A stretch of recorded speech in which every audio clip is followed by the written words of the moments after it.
Bonjour, alors dans cette vidéo, on va faire un retour sur sur les langages de programmation système en fait. Donc, maintenant qu'on a fait un peu de CMD, de Bash, etc., on va revenir sur la notion de langage de programmation système. Donc on va commencer par distinguer, c'est ça, il y a la programmation système de bas niveau, puis il y a la programmation système de haut niveau. Donc, nous, ce qu'on fait dans le cours, c'est la programmation système de haut niveau. Donc, dans la programmation système de haut niveau, ce qu'on veut faire en premier, c'est apprendre à collaborer avec le système d'exploitation et à utiliser ses fonctionnalités.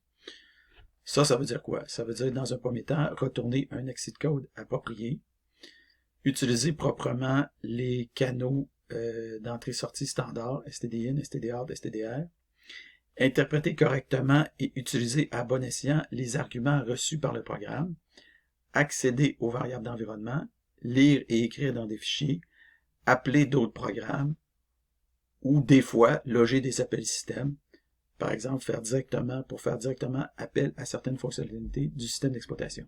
Donc c'est ça qu'on entend par collaborer avec le système d'exploitation ou faire de la programmation système de haut niveau.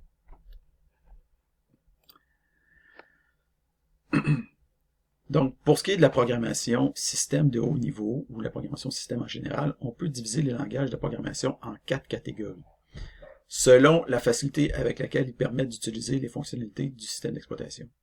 D'abord, on retrouve dans la première catégorie les langages de programmation système. Donc, c'est des langages qui sont conçus pour faire de la programmation système, et quand on dit programmation système, c'est pas de la programmation système de haut niveau, ils sont conçus pour faire de la programmation système de bas niveau. Donc, c'est des langages qui sont utilisés pour programmer le système d'exploitation lui-même. En général, ces langages-là, de nos jours, ok, ça n'a pas toujours été comme ça, mais de nos jours, ces langages-là, c'est généralement le langage C, et plus ou moins complémenté du langage C++ selon les circonstances. Okay? Mais si vous prenez par exemple le noyau Linux, il est entièrement codé en C, et Windows est principalement codé en fait. Il y a beaucoup de C, mais je ne pourrais pas dire c'est quoi la proportion C versus C++. Okay? Après ça, les langages, bon, si on prend, bon, quand on dit ça, le langage de programmation, c'est sûr qu'à un moment donné, il y a Android, par exemple, qui est codé dans une bonne partie aussi en langage Java, mais dans le cœur d'Android, c'est un système Linux, donc c'est du C.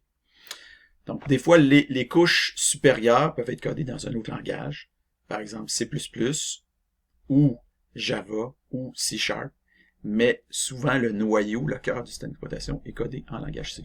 Ça, c'est aujourd'hui. Dans le passé, il y a eu d'autres langages qui ont été utilisés pour coder des systèmes d'exploitation. Ensuite de ça, il y a les langages associés aux lignes de commande.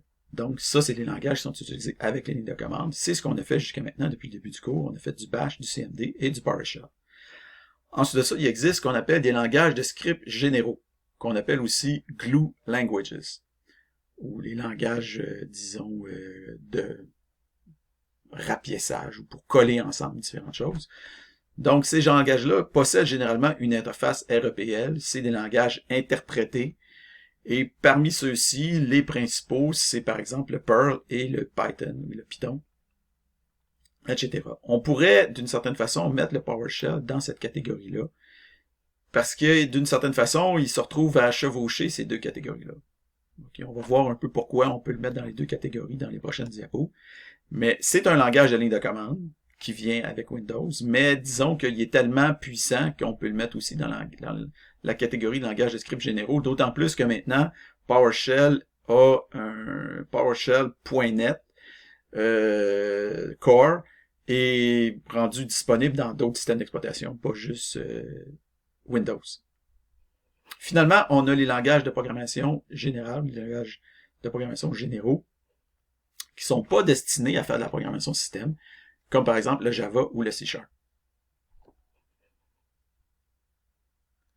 Ou ça peut être le JavaScript aussi qu'on pourrait mettre là-dedans.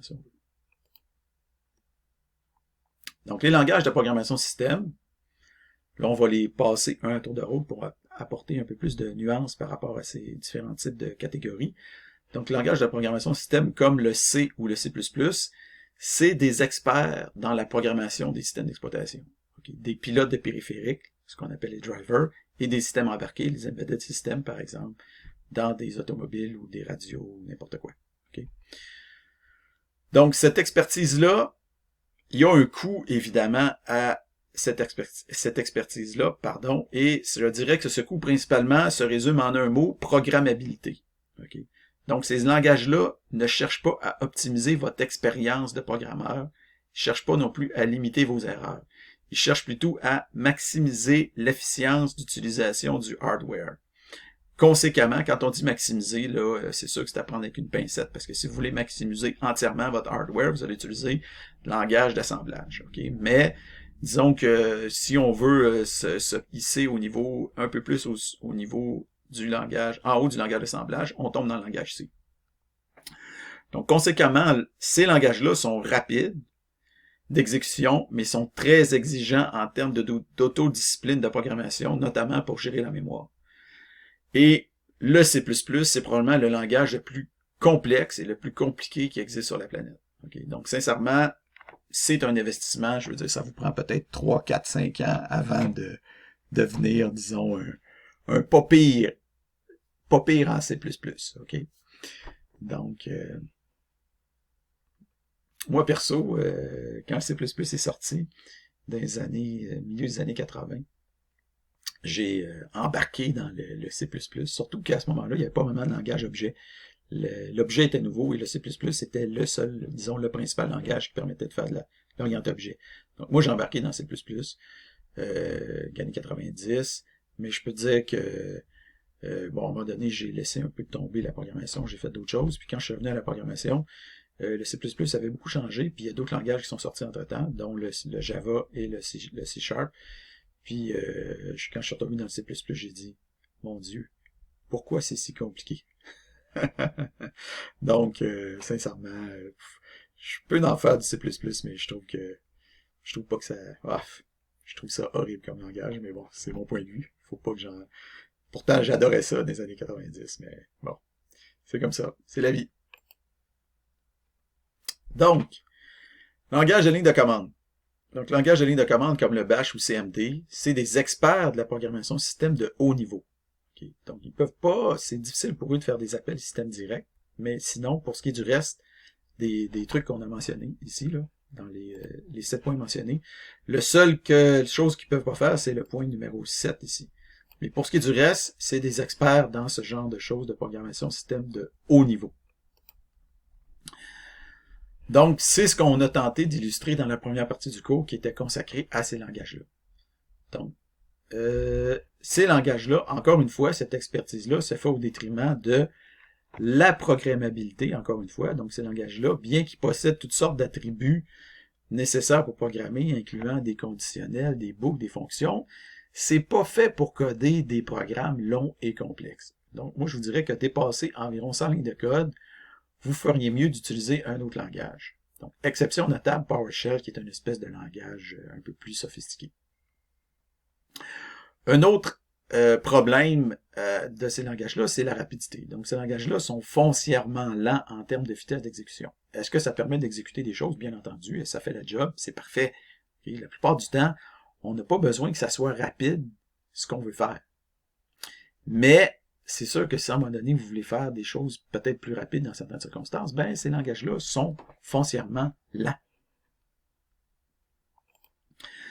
Ensuite, on retrouve la catégorie des langages de scripts généraux, donc qui ne sont pas dédiés à un système d'exploitation en particulier. Donc, il offre généralement une expérience de programmation, je dirais, la plus intéressante pour des programmes de taille réduite à moyenne, je dirais, d'environ 10 à 1000 lignes de code, devant faire appel aux ressources du système d'exploitation. Donc, ces scripts-là, ces langages de scripts généraux-là ne servent pas juste à faire de la programmation système de haut niveau.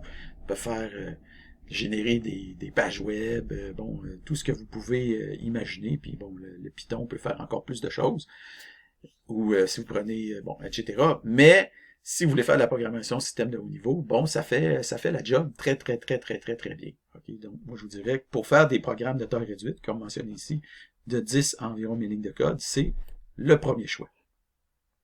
C'est aussi l'idéal pour le prototypage puis la programmation à usage unique, pardon, qu'on pourrait appeler code once, use once. Donc, des fois, on a besoin de faire un script qui va faire une affaire, qui doit être utilisé une fois, puis après ça, on jette aux poubelles. Donc, ça peut faire la job aussi dans ces circonstances-là.